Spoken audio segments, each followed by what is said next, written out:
Welcome to the Road Home podcast with Ethan Nichtern.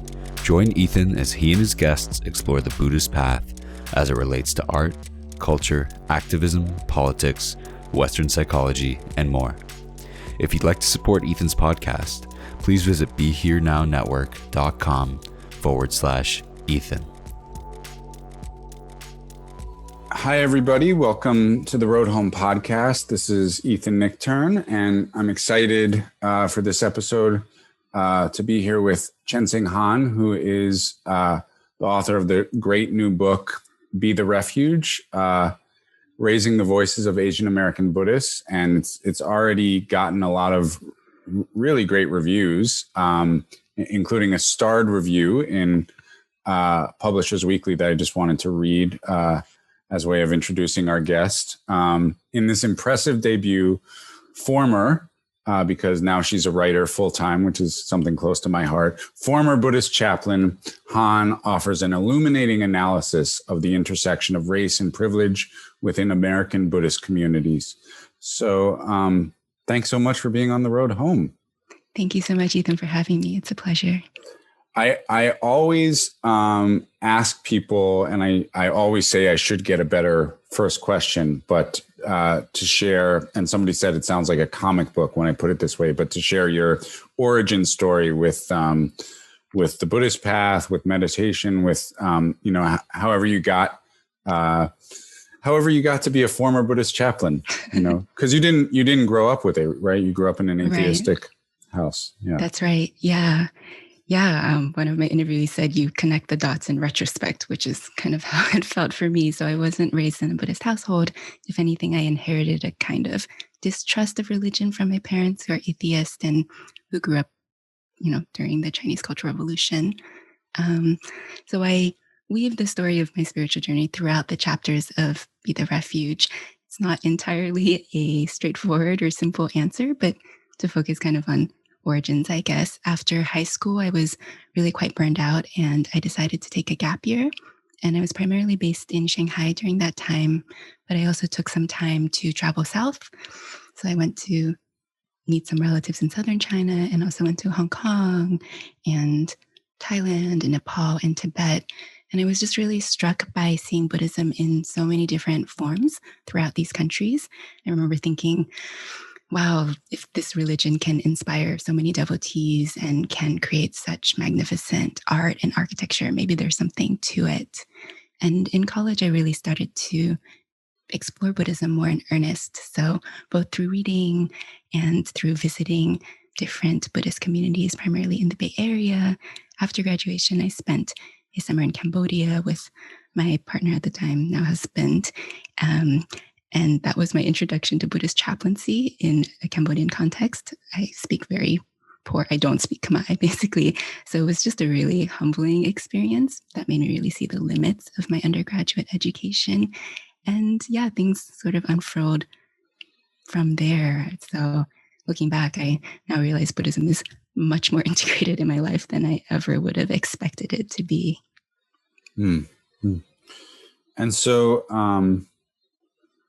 so tell me a little bit more about like the origin ideas for this book, for Be the Refuge. Like what was your thought process, or what were the set of, I know that a book doesn't always come from one place. It's sort of a weird developmental stage a lot of the times. That doesn't feel super linear, but what were some of the formative ideas or experiences that led you to say, I need to get this all together and present this? Yeah, I'd say the origin of the book was really my own confusion and curiosity. So here I was in college, I was going to different sanghas. So at, these insight meditation spaces or Zen centers, and keep in mind, this is, about 15 years ago, I was not really seeing other people of color, other Asian Americans, very few young people as well, which I think is something you've spoken about yourself. As someone who's raised in a Buddhist tradition. And then when I visited Cambodian or Vietnamese or Taiwanese or Chinese diasporic temples, there were also very few young adults. I kind of felt like there were toddlers and then there were grandmas, and the age range in between wasn't very well represented. So I just started wondering, where are all the young adult Asian American Buddhists? Are they even out there? And if they are out there, would they be willing to talk to me and share a little bit about the experience of what it's like, particularly since they're both, religious and racial minorities within the US. So also conveniently at the time, I was looking for a master's thesis topic. So I was doing a program at the Graduate Theological Union and the Institute of Buddhist Studies in Berkeley. And I thought, okay, I guess I'll start interviewing young adult Asian American Buddhists for my master's thesis. So I ended up interviewing 26 people in person, and people really had a lot to say. These interviews were 1.5 to 5.5 hours long. And there were still more people who wanted to do an interview, but I couldn't meet them in person. So I adapted my interviews for an email format. And by the time I had 89 interviewees, I got the sinking feeling that this had to become a book and not just be buried in a master's thesis that no one would ever read. Wow. So it's interesting, that missing group, right? So this group that's missing in both, communities, more sort of adoptive or newer, like insight communities, et cetera, where there's very few young people and very few Asian people and very few people of color in general. And then you go to more Asian community temples, and it's the toddlers and the grandmas. So there's this quote early in your book from that I was hoping to unpack a little bit. It's not your quote. It's from the blogger who I've come across a little bit over the years. Great name for a blogger, that the Angry Asian Buddhist. And the quote is, you found out that blogger is a he, right? So from him is the real issue for young Buddhists in the Asian American community is that there are very few Buddhist communities that they can go to without having to suppress part of their identity. So what can you unpack that a little bit for us? Absolutely. So I think for listeners who aren't familiar, just to talk a little bit about the Angry Asian Buddhist, it was a blog that was started in 2009 by someone named Aaron Lee, and he was inspired by The Angry Asian Man, the very popular blog by Tho Yu. And Aaron was really interested in issues of race and representation in American Buddhism, and especially the marginalization of Asian Americans. He was probably one of the first people who looked at this 2008 Pew Forum statistic that the majority of American Buddhists were white converts. And he said, no way, that can't be right. There's got to be some methodological flaw. Mm-hmm. And he was completely right. In 2012, the Pew Forum came around and said, actually, we messed up in the previous survey. And certainly, Buddhists in America are a minority, about 1% of the population. But of those, more than 2/3 are of Asian heritage. So Asian American Buddhists are really the majority of American Buddhists.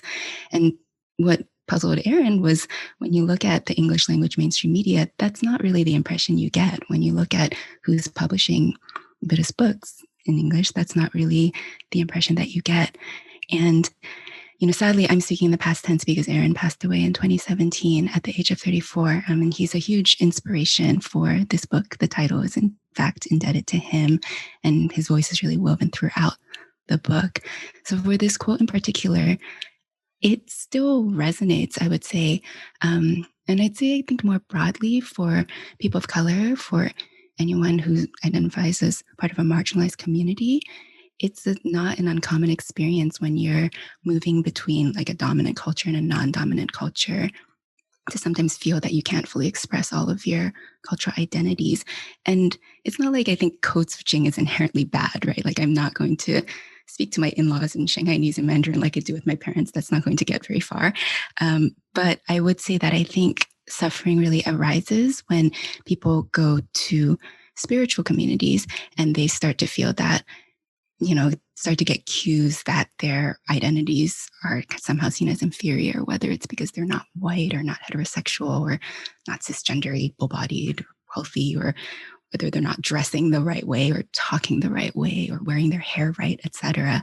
And I think it's particularly wounding in spiritual communities because people go there for a sense of solace and a sense of welcome and connection. So I think for Asian Americans specifically, thinking about kind of vertically, there's often a generational gap or a language barrier with their elders, and then thinking kind of more horizontally with their peers. Again, the American Buddhist mediascape is largely privileging white voices, so they're not really seeing themselves there. Asian Americans as a population are more likely to be Christian or non-religious than Buddhist. And I think some Asian American Buddhists even encounter other Asian Americans who might feel that they're practicing like a backwards religion. So there's that. And then you have, just like mainstream culture more generally, which often tends to talk about race in a very black-white binary way. Mm-hmm. So Asian Americans, have the model minority trope to contend with, ideas of like white adjacency. When they see themselves in Hollywood, as Charles Yu hilariously points out, it's usually like they are doing kung fu or they are delivering food or there's a gong sound accompanying their entrance on the film or all of the above. And so I think all of these in aggregate can create a sense of alienation or a sense of just like not belonging. And I think Aaron's quote is really trying to ask, how do we build spaces where Asian American Buddhists, but also I think Buddhists writ large, feel comfortable expressing kind of the multifaceted totality of their different identities, spaces where they don't feel like they have to suppress a part of their identity. Yeah. I mean, that the term code switching is something I've heard a lot before, and I've predominantly heard it from friends who are first generation Americans, like talking about their how they talk to their parents versus how they talk to their friends or at work, et cetera. As a straight white male in Buddhist communities, I experienced, much more minor, like I talked about this in my first book, that, being, because the community I was part of was the Shambhala community, and like got really interested towards the end of high school and college. But like, I knew that when I walked into the Shambhala Center, there was, this part has changed to a certain degree, but I was the youngest person there by 20 years. So I'm not going to talk about A Tribe Called Quest, so there was a little bit, at least topic switching. Right. And so I can at least empathize with that level of, I have to be one person over here and another person over there. I guess, it just brings up such an, obviously there's the model minority, the stereotyping, that, what media and culture does. One of the things that I've thought in terms of, and I'll be honest, like your book, and I mean, I've had some degree of awareness, but to really go into like, there's a huge Asian American Buddhist experience and it's different. I mean, when I've been working with inclusivity issues, the thought in mind is often BIPOC, right? So it's, obviously within the POC part, Asian people would be there, but the notion that that's the progenitors of all of these traditions, we often think in terms of more like, what is the, Black or Latinx experience? And so it's just interesting to see, I won't say it was a complete blind spot, but what was at the very best, a partial blind spot for me of this. But it got me thinking that there's this interesting thing that has happened in some white-dominated Buddhist communities, because part of what I've been thinking is, if you want to make a safer space for people, you have to people have to walk in and see people who look like them in the space and have some kind of shared, cultural experience. And I think even more than that, you have to see people who are in positions of power or leadership. So right. Part of the irony in like the Zen communities and like the Tibetan communities is it's white people dominant historically who actually revere, Asian men. Like there's very few Soto or Rinzai Zen lineage holders who wouldn't have like total reverence for, people like Suzuki Roshi or Maizumi Roshi, right? It's like in Shambhala, we would like Chogyam Trungpa is a legend, so there's like this a complicated legend, but a legend nonetheless. And so there's this irony of sort of reverence for Asian men, but then not erasing, the participation largely of Asian Americans in the community. Like, is that what's going on? What do you think is going on there? Is it? Yeah, I mean, I think that's a really complex dynamic. I think there are probably a lot of strands. A few things come to mind. So I write about this briefly in the book as well, but I think reading Jane Iwamura's book, Virtual Orientalism, is really instructive. She's really kind of unpacking this figure of the Oriental monk in American popular culture. Not sure. I'm going to flip through the book and see if I can find it. Yeah, so it's in a chapter 11, is titled Privilege. But she writes about the most celebrated pupils of the wise Asian sage are his Anglo pupils, white students who rescue their masters' religions from, quote, the Asian masses that fail to appreciate the value of their inherited tradition. And so my commentary is ultimately white converts are the best Buddhists of all within this storyline, since they are the ones who carry the torch of a new and improved, rational and modern, enlightened Western Buddhism. So I think there's part of the picture, but I think it's also really important to remember the agency of the Asian teachers themselves. James Ketelar speaks of a sort of strategic Occidentalism, which is a sort of mirror, I'd say, to Orientalism. But the idea that Asian teachers can take ideas about the West, about the Occident, and shape them to their own agendas, to their own means, whether that's perhaps presenting Buddhism in a way that seems very compatible with science or compatible with the Western mind. So yeah, it's a really interesting question. Like, why is it that Suzuki Roshi came to San Francisco to, minister to Japanese Americans, but ultimately chose to minister primarily to white Buddhists? Why didn't Chogyam Trungpa spend more time teaching Tibetans? I think that perhaps historians and biographers could give us more insight.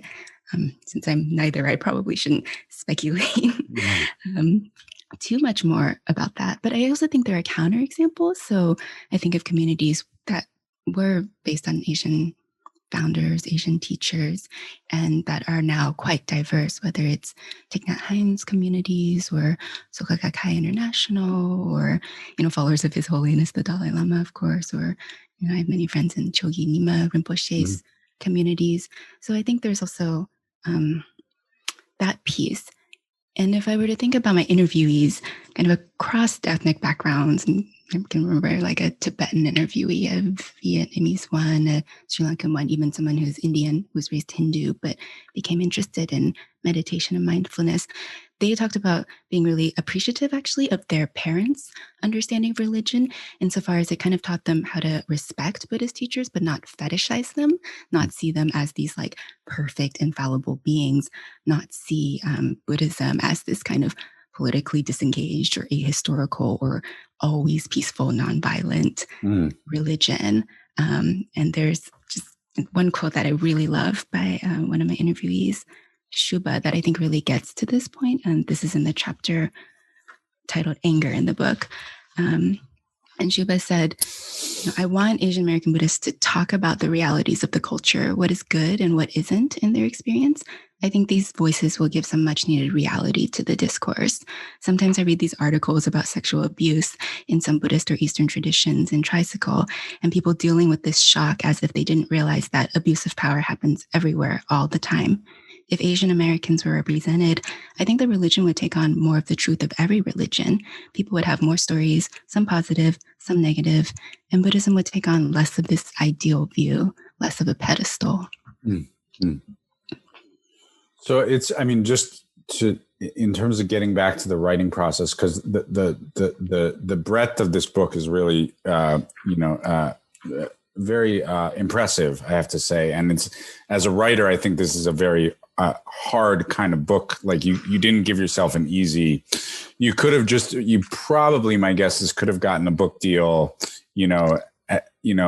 especially in this era where publishers are looking to try to at least perform more inclusivity, of saying like, here's my experience. I'm going to write from, not that you would do it in an arrogant way, but your views of, being an Asian American Buddhist, but you decided to have 26 going to 89 interviews. You're clearly very familiar with many different communities, and so it's like it's a tapestry. It's like you're conducting. So I guess what was your experience in talking to this many people and then trying to make it all, you said you didn't want to be a master's thesis that nobody reads, but then to try to make it all make sense. Did you ever feel like maybe I should just be here's my take on everything, and I could write 150 pages easier.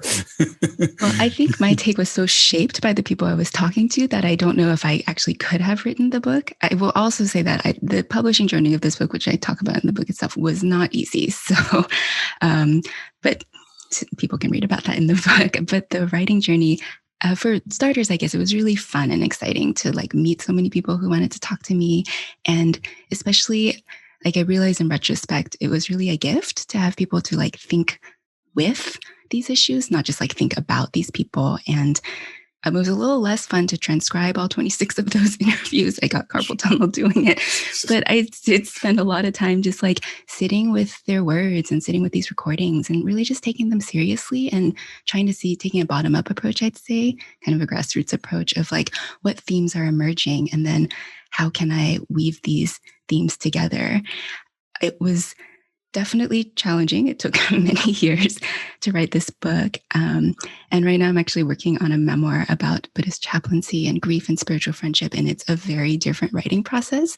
So it's, I guess in some ways smoother, but it also feels a bit more lonely. And I kind of miss having like these voices that challenge me, I suppose, or like that I disagree with, because one of the hardest things was deciding, okay, wanting to center Asian American Buddhist voices, our voices, but this our is actually in some ways fragmented, and there's certainly overlap and there's certainly commonality, but there are a lot of differences under this tenuous umbrella of Asian American Buddhists. You know, there's disagreement, there's dissent.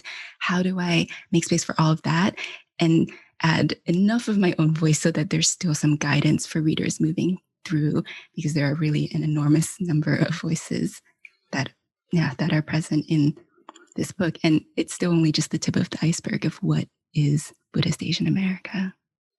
Yeah. Well, and that's also, that brings up to sort of the next round of questions I want to ask, that sort of, because I really get the sense that you didn't ever want to say something that you didn't have the experience for, you didn't want to like go out on like, there's a lot of really good journalism, here in the sense that you didn't want to say like, here's a hypothesis or here's how it seems, and not have like the complicated, counterweaving experiences to back that up. So I guess that's I think this question and topic is something that I think the whole world is struggling with, but like Buddhist philosophy, in terms of how the mind works, that I've studied gets really nuanced on specific experience versus generalizable experience. And that's something like I've experienced, just like, for example, trying to talk to Black friends, for example, about Black Lives Matters and marginalization and oppression.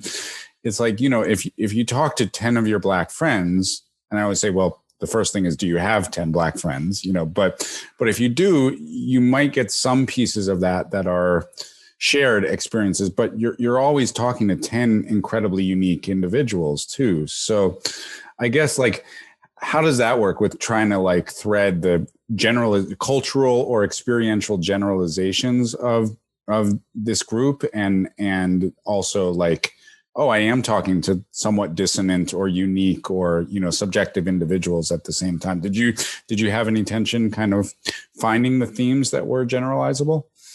I mean, I think the themes really emerge from the interviews themselves. I think I tried to make it clear that this wasn't going to be a work of sociology. This is not like Asian American Buddhists are like this. I was actually inspired by sociologists of religion who'd written about Asian American Buddhists, usually like a specific ethnic group at a temple, whether like Korean or Taiwanese or Thai, for example. But they were saying, oh, we're not seeing a lot of young adults at the temple, which is kind of why I took a different approach when trying to find people. So it was a very decentralized, but also networked approach in terms of like just reaching out to people I knew or putting it online and seeing who was interested. In that sense, I was inspired by Sumi London Kim's Buddhist anthologies and the ways that she reached out to young Buddhists. And in terms of this like specific and general, it's a tension. And I think it's a tension that is grappled with throughout the book. And I hope the book kind of opens up conversation. I'm not sure. There's like a Kirkus review that says the book is not the final answer. And I'm like, oh, I should certainly hope it's not the final answer. Like, point is to like open up dialogue and discussion. The point is to show that Asian American Buddhists in some ways have been very stereotyped and seen as this monolithic group. I argue the same is true for like Black Americans, Latinx, etc. If anything, all the news about the elections and how people have been voting have really challenged us to take a step back and realize we can't look at these broad racial categories in any monolithic sense. So I see this book as kind of playing with what is Asian American Buddhist identity, what are the limits of it, what are the contradictions of it, but what are also the possibilities, right? And what are the places for connection and solidarity? Yeah. I think that brings to, so with that sort of caveat and qualifier of like, we might, when we speak about what's generalizable, we might speak in overgeneralizations. Like as somebody who's really experienced a lot of different Buddhist communities, like what are the main differences for you between Asian American Buddhist communities and more white dominant, or more, co-optive or adoptive Buddhist communities, like just to throw out some ideas of binaries that probably don't speak to the full picture, like is one more ceremonial and religious, or is one more kind of psychology based? Is one more let's see, I guess that's a good. Is one more individualistic versus collect? That's something you hear sometimes, that Asian cultures tend to be more collective oriented, which I'm starting to believe just in terms of how much better Asian countries are handling COVID. That's one stereotype or generalization that you hear, that Asian culture is more collective oriented and white culture is more individualistic. So do any of those play out, or any generalizations in terms of your experience of different American Buddhist communities? For the collective individualistic piece, I've really enjoyed Gish Jen's book. It's a little, I think it came out maybe about 10 years ago now, but her book Tiger Writing, where she really explores the nuances of that in a way that doesn't get reductive. I think I really appreciate that.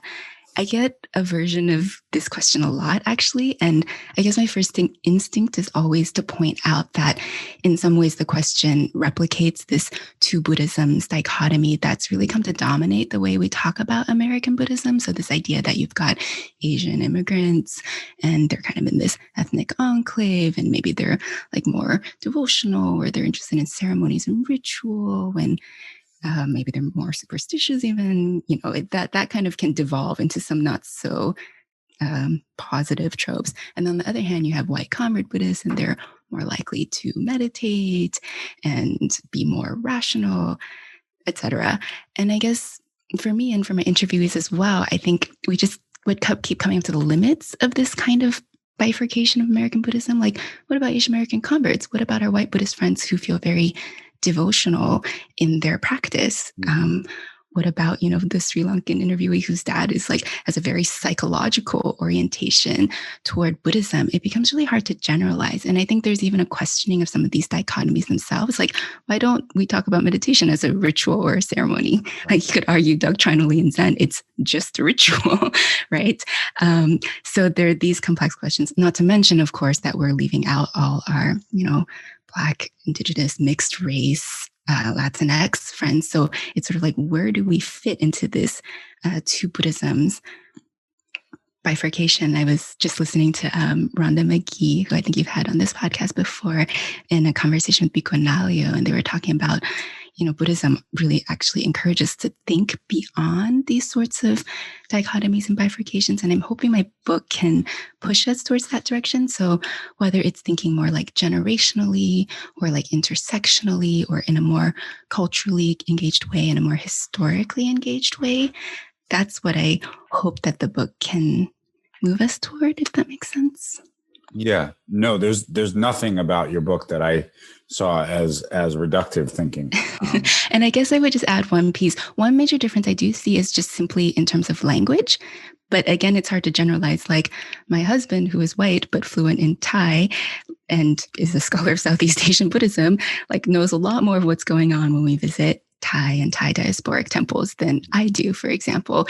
And often second generation Asian American Buddhists, don't entirely feel at ease with their parents or their grandparents' temples because there is this language barrier. So I actually think language is a big piece of it. But again, you can't really just say, oh, all Asians this, all white Buddhists this, of course. Yeah. I mean, it's also interesting. One point that I make in my book in terms of just the psychology versus religious thing is like, I feel like that's a poorly framed question for anyone's Buddhist practice. Like, obviously when you're doing a chaplaincy program, right, there's the notion of like, this is spiritual or religious role. And I want to say this kind of leading into my next question for you, and then, a lot of the thought is that then you have psychology and you have neuroscience and evolutionary biology, and these things are starting to be more and more in conversation with Buddhist thought and Buddhist practice. But the notion of is it either religious or scientific is really coming out of Western European age of enlightenment. Like Buddhism actually predates even the split between religious and secular. So it's neither. Right. So that's hard because it's like it's hard to answer a question that the structure of the question is already flawed, which I think you're really bringing up the structure of a lot of these questions, and where because of the structure, certain groups of people have been erased. So that brings me to the mindfulness movement, which I would say is this real push to secularize and broaden the wellness appeal of Buddhist thought. So like in Whole Foods, right? Like this is the experience I have. It's interesting. Like who makes the cover of a magazine meditating on part of me is like, I'm happy there's a meditator on the cover of a magazine, but it's not always only I've noticed this and I've joked. It's always a blonde person. It's not just a white. It's like, it's very like svelte too. Yes. Reasonably skinny. Yes. So I'm just wondering, like, this may be something of an obvious question, but how does the mindfulness movement operate in relationship to the erasure of Asian American Buddhists for you?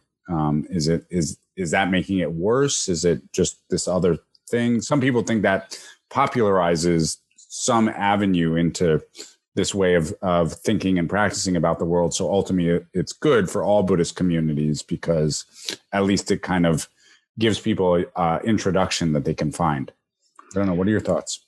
Yeah, it's a complex topic. I guess I would say that I haven't seen too many examples of the mindfulness movement elevating the voices of Asian American Buddhists. So I'll say that first. Yeah, if anything, I've certainly heard mindfulness teachers who said things like, white Buddhists who studied with Asian masters brought Buddhism to the US in the 1960s, which of course erases the multi-generational Asian American Buddhists who have been in this country, who brought Buddhism to this country in the 1800s. And I guess it just brings up more questions for me, I think, like when mindfulness is presented in a way that's devoid of culture, when it's seen as some kind of like ahistorical, unchanging practice, what are the ramifications for practitioners who, none of us are like able to escape the ways we're shaped by culture and by identity, by history. And yeah, I also wonder about the sort of internetification of mindfulness, the way that mindfulness apps really, I guess, valorize a practice that can be really hyper individual, to speak back to our individual collective point.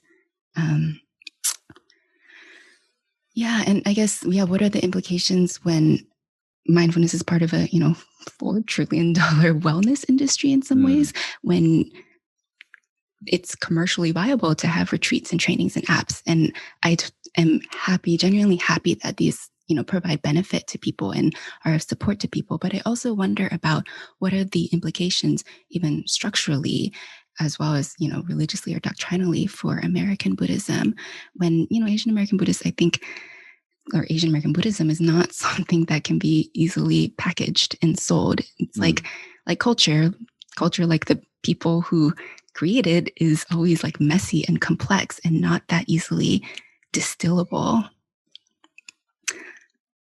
And I guess this question also makes me think about kind of there's stereotypes about Buddhism in the US that apply for Buddhists of all racial backgrounds, I'd say. Like Buddhism is generally seen as very peaceful, so it sort of has a positive reception in the US. It certainly hasn't been demonized the way Islam has in this country, for example. But still within that, racial dynamics are at play. I mean, I think Angry Asian Buddhist is a brilliant title. And he knew that it would sound different if it was Angry Black Buddhist or Angry White Buddhist, right?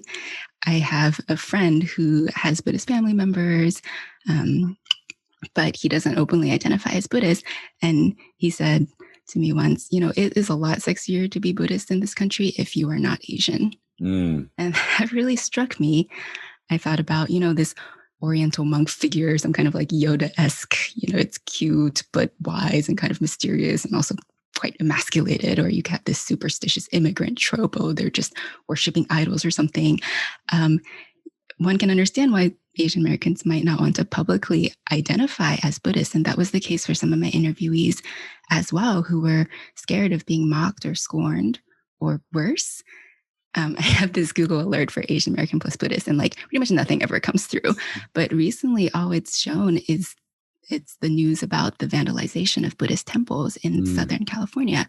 And it's, as some of my interviews pointed out, it is a risk for many Asian Americans to be openly Buddhist, to speak out about Buddhism. It is a privilege for some Buddhists to be able to speak about Buddhism, make a living teaching mindfulness, that kind of thing, and without the same kinds of ramifications or repercussions.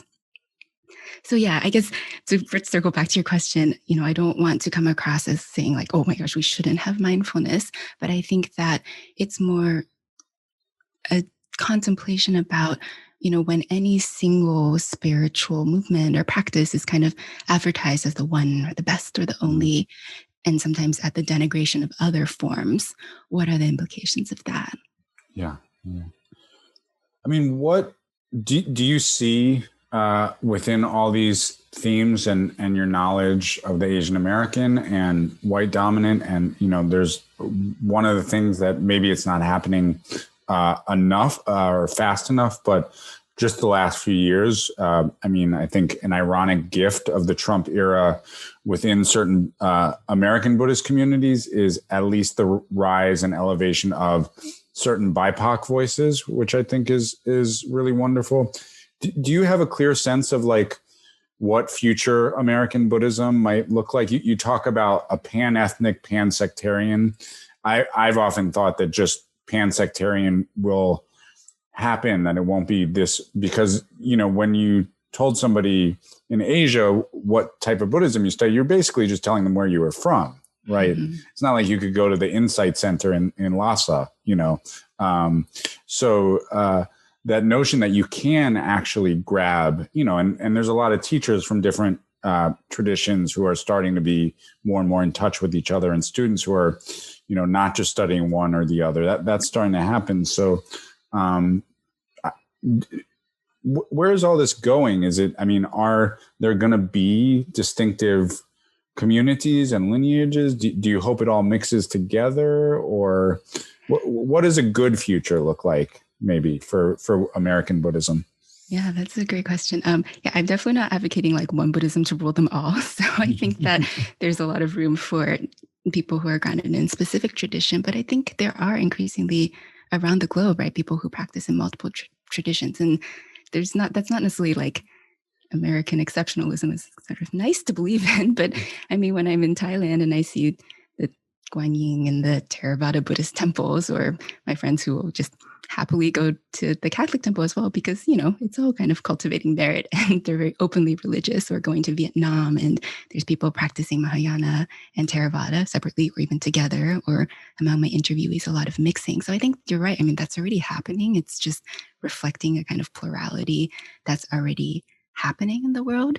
And I guess my hope is that Buddhists will be a lot like the interviewees that I spoke with, to kind of approach all these issues with a curiosity and also humility. I think there's a real eagerness to learn from Buddhists across lines of ethnic difference or racial difference or sectarian difference.